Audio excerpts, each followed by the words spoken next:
Hello, I'm Kate, and I'm here to talk about What Remains of Edith Finch, in particular, one character, Milton. If you have not played What Remains of Edith Finch, I recommend doing so or watching my playthrough because there will be spoilers in this video.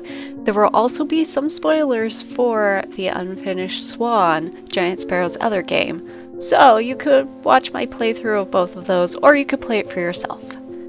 If you need a refresher, What Remains of Edith Finch is a game where you play as Edith exploring her old family home, and you are exploring the ways that your family members have died and exploring the thought that it might be a curse. Essentially trying to figure out why you are the last Finch alive at all.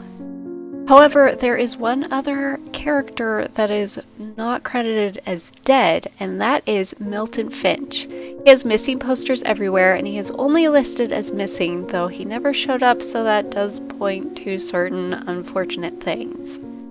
For each member of the family, you get a little vignette that shows you their story. Some of it's fantastical, some of it's very grounded in reality, but all of it leads to the point of their demise.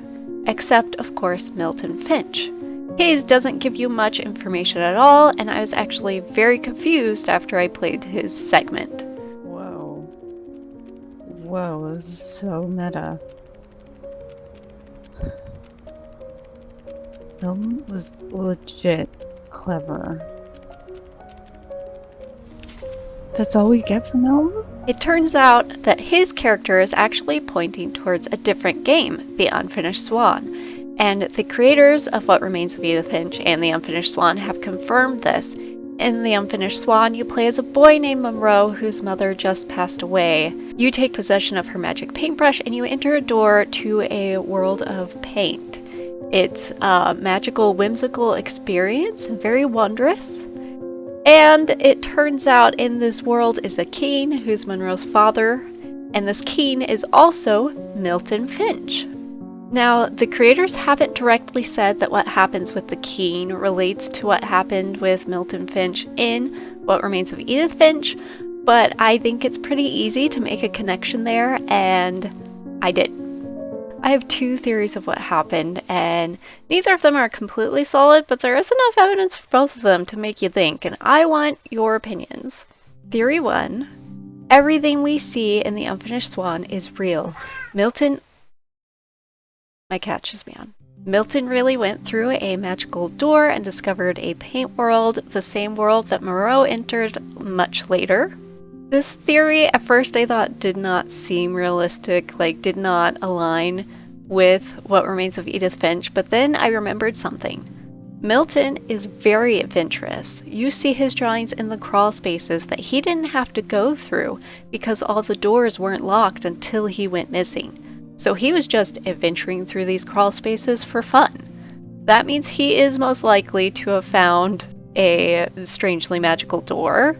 And also, his mom did not lock all the doors until he went missing.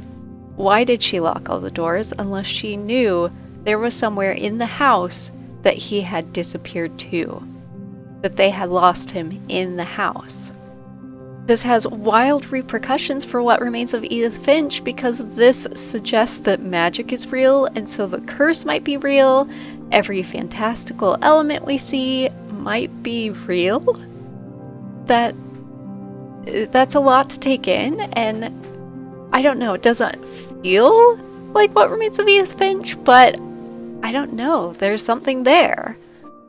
Theory number 2 feels like it aligns a little better with What Remains of Edith Finch. In this theory, Milton drowned, and what we see in The Unfinished Swan is the evidence of that. There are a lot of places in The Unfinished Swan that have similarities to locations in What Remains of Edith Finch. This suggests that what we're seeing is sort of a layout of the same world. And when we look at it that way, we have to look at where Monroe finds the king, which is in the water. The location is suspiciously similar to an old house that we see in What Remains of Edith Finch. And we already know that Milton is an adventurous kid through all his exploration of the crawl spaces, so it's not beyond reason to think that he might want to go explore the old house, and in the process, drowned.